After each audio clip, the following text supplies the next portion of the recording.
why are we manipulative in the first place? We all have a tendency to be de- to desire control other things that are not in our control, right? So when my wife and I, when we were having a fight about something trivial, about what to order for dinner, for me, what's better, me changing my mind or her changing her mind?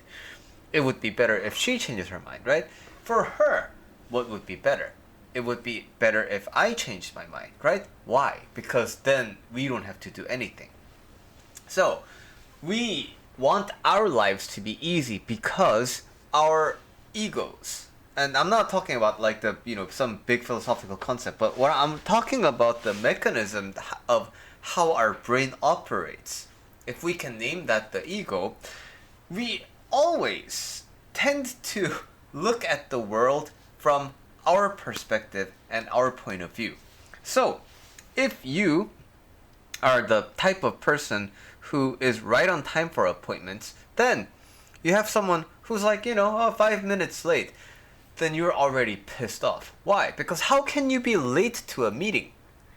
But from the person who's more relaxed, from their opinion, you're the sensitive one, right? Why are you so sensitive? I'm only 5 minutes late. Like, nothing's gonna change in 5 minutes, right? So, who's in the right here? Well, it depends on what perspective you employ. But if it happens to you, right, you would think from your perspective. And some other traits of the ego is that we like to protect ourselves from blame, right? So, when we did something wrong and we acknowledge it, we tend to acknowledge like 10% of it, right? Unless we're actually doing something that goes against our natural base instincts to actually explore what we have done. Our base instinct is to, yeah, I did something wrong, but like about 10%. But at the same time, if it's something good that we did, we want to over exaggerate things. We can do 10% of something good and then we can exaggerate it to the point of like, I did everything so great, right? This is just how the mind works. Another thing is, when we receive harm and when we receive threats, then we remember that and we keep score. But when we're in the experience of unintentionally occasionally harming other people, we don't really give a second thought to it because it's not we were harmed, right? We were just going about our day, we were just doing our things, and then other people just got harmed as a side effect. So that kind of mechanism, so everything that I just described is how the human mind generally works. When we think about morality, when we think of ethics, right, we tend to just blindly say we shouldn't be like this. But it's important to understand that this is the base.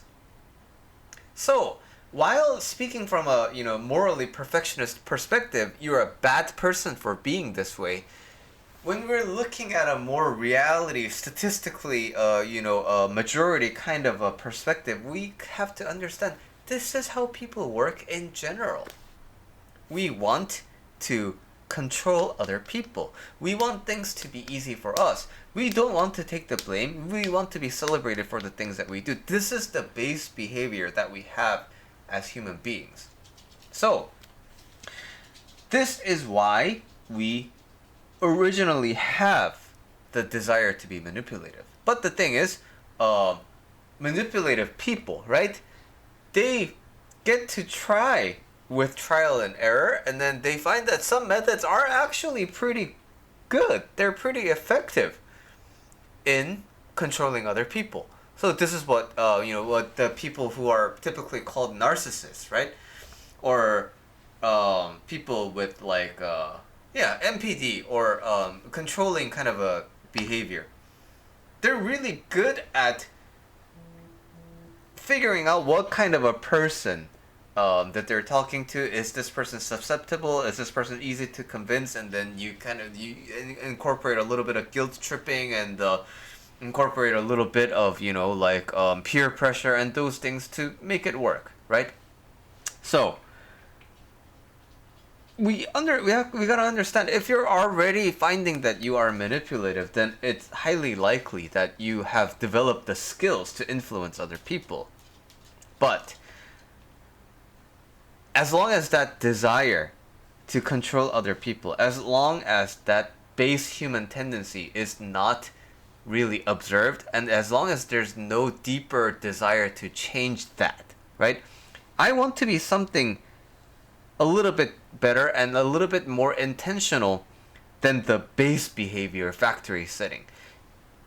If you come to that point, that's when the manipulative personality part can change.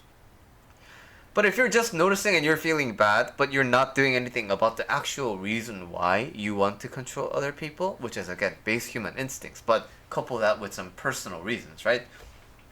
If you're not interested in exploring that and changing something about that, then you are just going to continue down the path of whatever you have been doing. Because why? Nothing underneath the surface has changed.